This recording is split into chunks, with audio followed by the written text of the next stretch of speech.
Good afternoon student. मैं Neeraj Verma city online classes में आपका स्वागत है डिपार्टमेंट ऑफ मैनेजमेंट से। मैं आज आपको मैनेजमेंट इंफॉर्मेशन सिस्टम में प्रोसेस ऑफ कंट्रोल के बारे में बताऊंगा। स्टूडेंट, प्रोसेस ऑफ कंट्रोल हालांकि आपने principle and practice of management में फर्स्ट सेमेस्टर में आपने पढ़ा होगा। बस यहाँ पर आपको क्या करना है, उसी कंट्रोल को आपको मैनेजमेंट इंफॉर्मेशन सिस्टम से रिलेट करना है।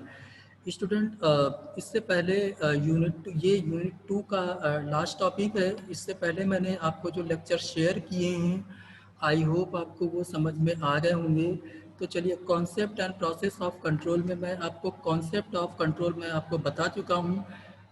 मैं एक बार आपसे फिर से रिकैप कर देता हूँ या रिवाइज कर देता हूँ।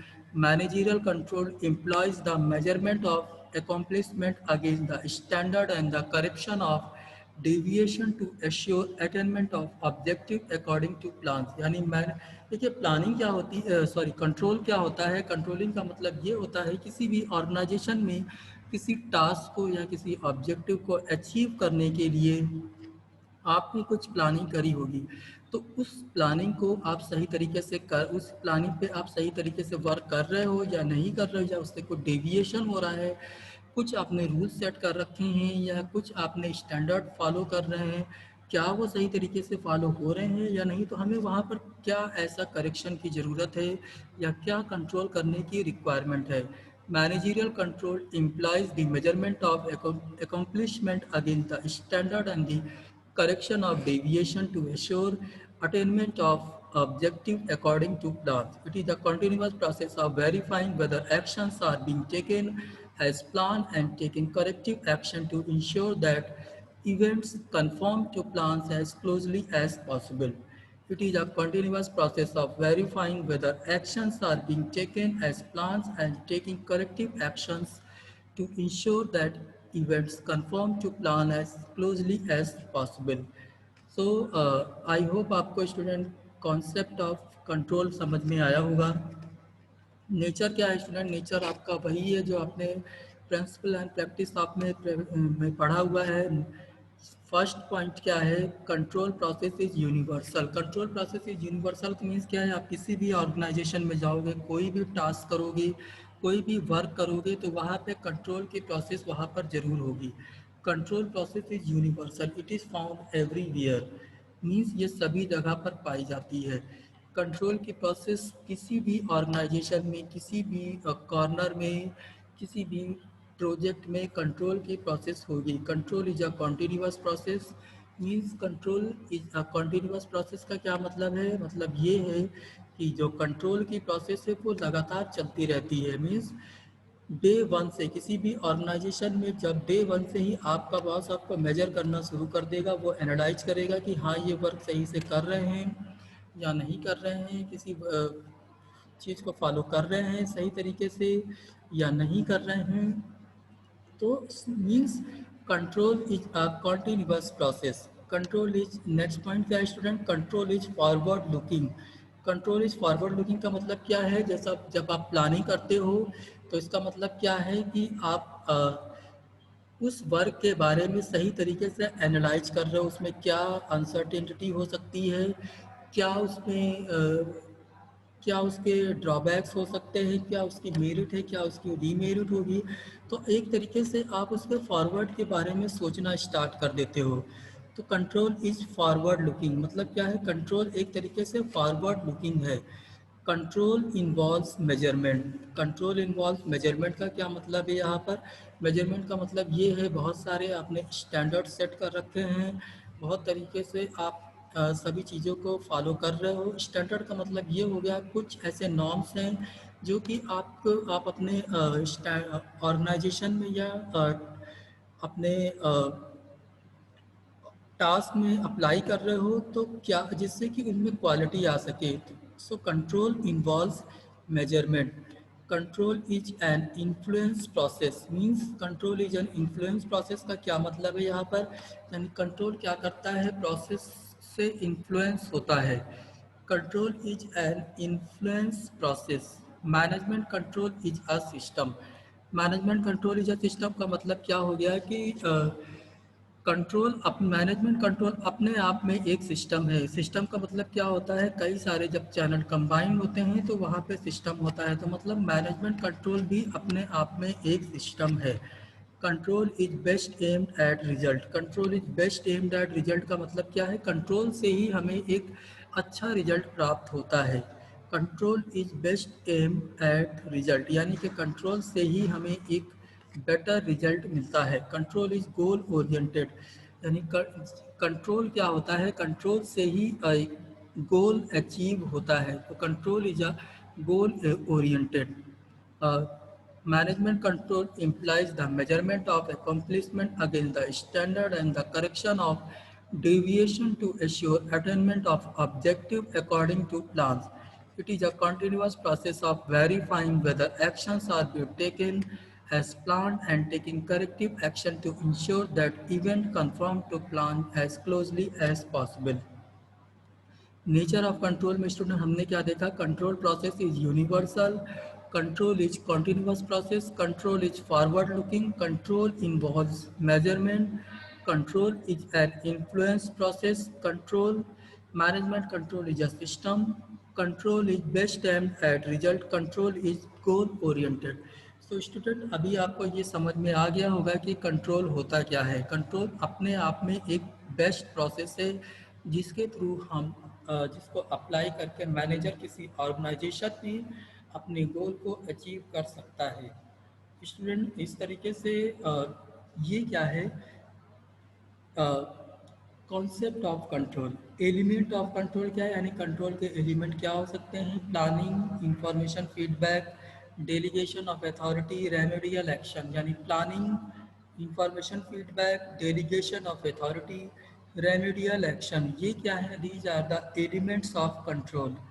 Planning, information feedback, delegation of authority and remedial action. Student अब हम लोग देख सकते हैं कि प्लानिंग और कंट्रोल के बीच में एक रिलेशनशिप क्या होती है। देखिए, विदाउट प्लानिंग कंट्रोल कुछ भी नहीं है, और अगर आपने प्लानिंग करी है तो वहाँ पे कंट्रोल की प्रोसेस अप्लाई करना मस्ट हो जाएगा। क्या हम रूल्स के अकॉर्डिंग चल रहे हैं, क्या हम स्टैंडर्ड को फॉलो कर रहे हैं। Planning is meaningless without control and control is aimless without planning. Control helps understand the need for revision of plans if required. So, interrelationship between planning and controlling. Planning is meaningless without control, and control is aimless without planning. Control helps understand the need for revision of plans if required. So inter relationship between planning and controlling student यही है।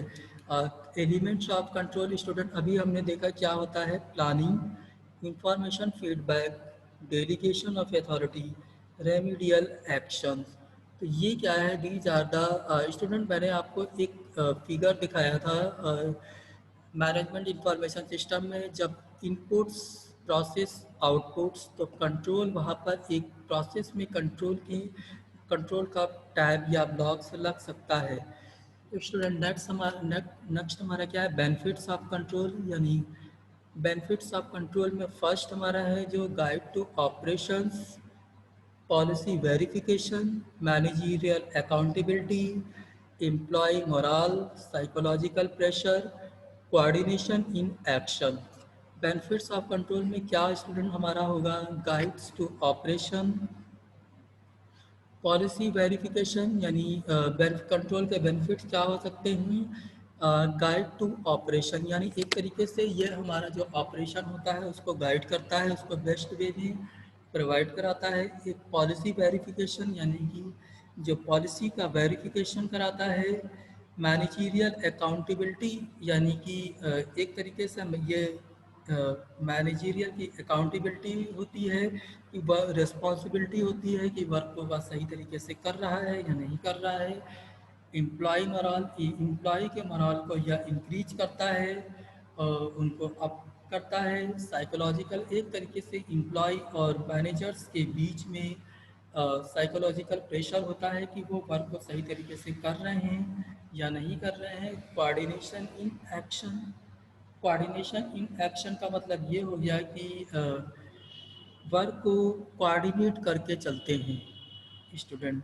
तो these are the benefits of control. Benefits of control में क्या होगा student? Guide to operation, policy verification, managerial accountability, employ morale, psychological pressure, psychological coordination in action. तो student these are the benefits of control. Next हमारा part क्या है? Types of control. Types of control में student क्या क्या आएगा? First हमारा क्या है? हिस्टोरिकल और फीडबैक कंट्रोल। हिस्टोरिकल और फीडबैक कंट्रोल में क्या होता है स्टूडेंट? वही जो जैसे कि जब हम कुछ कहते हैं, जब हमको कुछ टास्क दिया जाता है तो इनपुट पे हम उसको वर्क करते हैं, उसकी प्रोसेसिंग होती है, फिर उसके बाद हम आउटपुट देते हैं। तो आउटपुट से जो फीडबैक होता है वही हमारा निकल करके इनपुट पे लगा होता है, तो उसको हम बोलते हैं हिस्टोरिकल और फीडबैक कंट्रोल। हिस्टोरिकल और फीडबैक कंट्रोल तो मतलब क्या है? यानी कि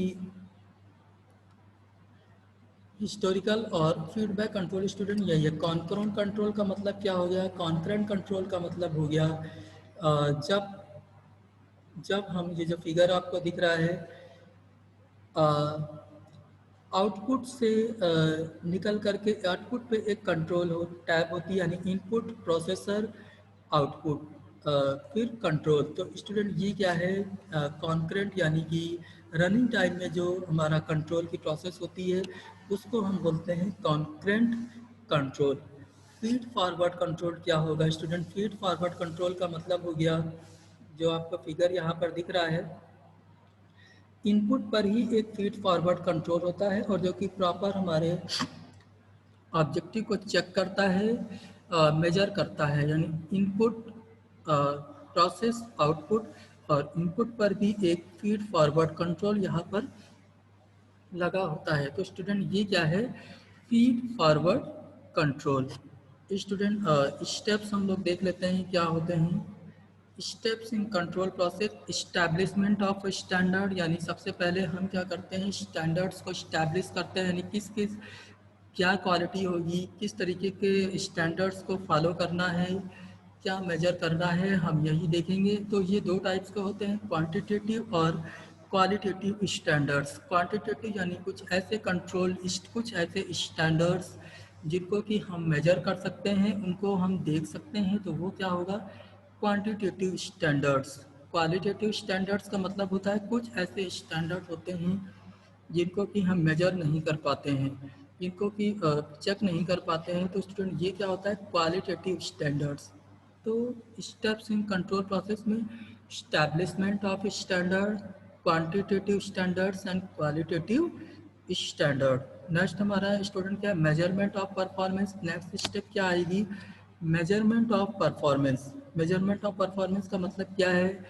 यही जो इस्टेब्लिश किया है हमने स्टैंडर्ड्स, क्या वो स्टैंडर्ड फॉलो हो रहे हैं बेटर वे में या नहीं। तो measurement of performance, comparing performance with standards, मतलब जो परफॉर्मेंस हम दे रहे हैं और जो स्टैंडर्ड्स हमने सेट किया है, दोनों के बीच में क्या रिलेशन है, कहाँ पर हैं, एक तरीके से हम कंपेयरिंग करते हैं उनकी। So comparing of performance with standards, यानी कि इस्टेब्लिशमेंट ऑफ स्टैंडर्ड में quantitative standards and qualitative standards. Second measurement of performance. Third है comparing performance with standards. Third step, fourth step में स्टूडेंट क्या आएगा? एनालिसिस ऑफ डेविएशंस, यानी ये जो डेविएशन हो रहा है, जब हमने परफॉर्मेंस को स्टैंडर्ड के साथ कंपेयर किया है तो वहाँ पे जो डेविएशन आ रहा है उसको हम क्या करेंगे? मेजर करेंगे। सो एनालिसिस ऑफ डेविएशन, यानी डेविएशन की एनालिसिस करेंगे। उसके बाद आफ्टर एनालिसिस हम क्या देखेंगे कि क्या इसमें करेक्टिव एक्शंस लिए जा सकते हैं, क्या मेजर किया जा सकता है, यही टेकिंग करेक्टिव एक्शंस, यानी कि क्या उसमें एक्शंस लिए जा सकते हैं, वही टेकिंग करेक्टिव एक्शंस। तो student steps in control process में फर्स्ट हमारा क्या है? Establishment of standard. इसमें दो होते हैं, quantitative standards and qualitative standards. Second है मेजरमेंट ऑफ परफॉर्मेंस, यानी कि परफॉर्मेंस को मेजर करना है। थर्ड प्रोसेस क्या है स्टूडेंट, थर्ड स्टेप्स क्या है, comparing performance with standards.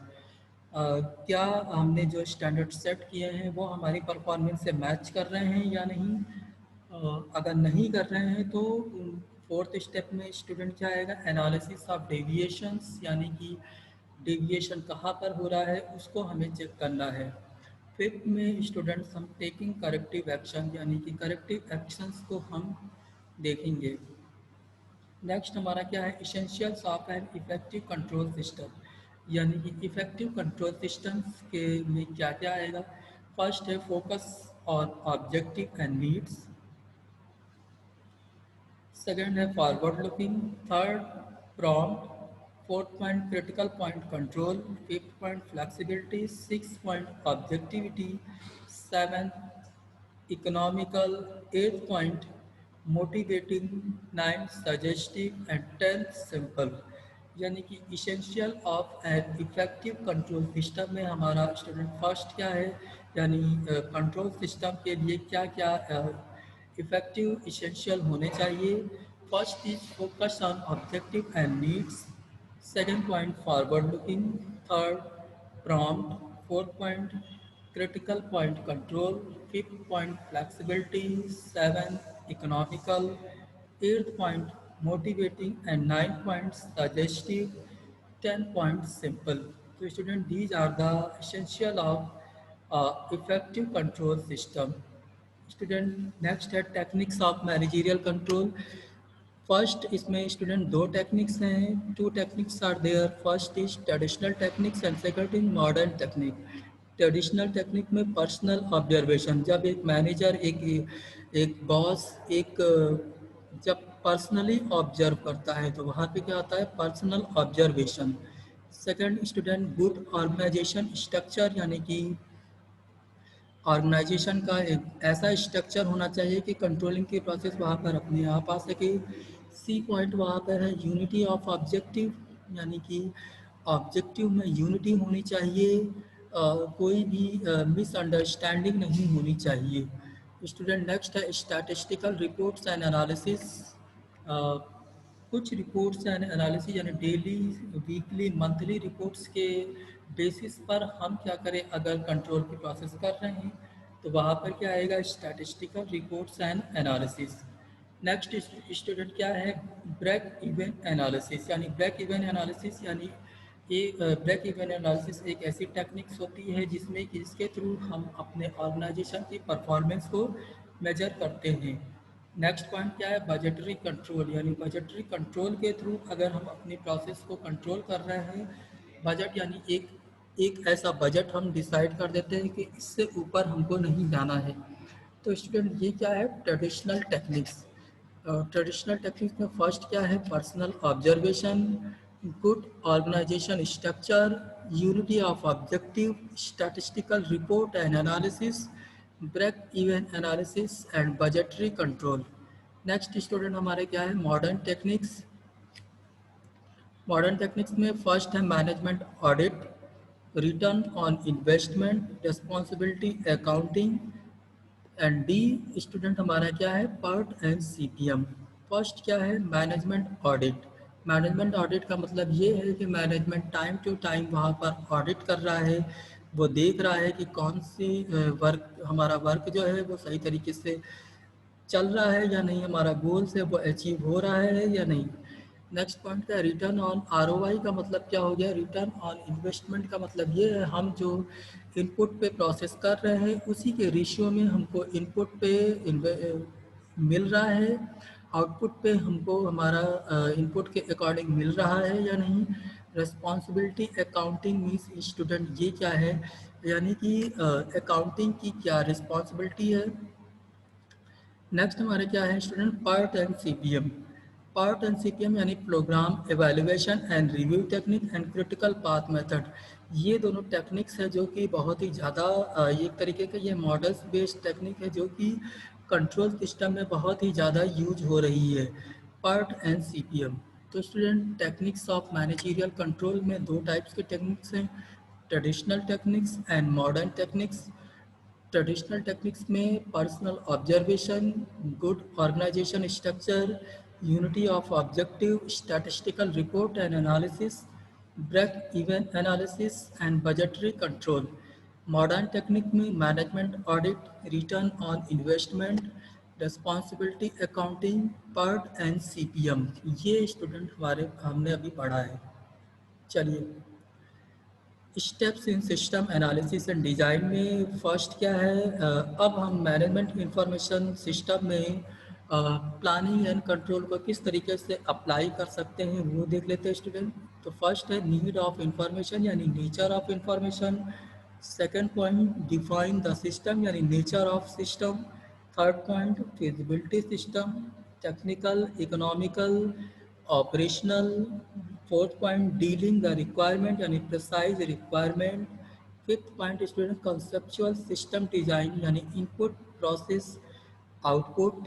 Six point detailing the system design यानी DFD, data flow diagram. 7 point structuring the system design hierarchy.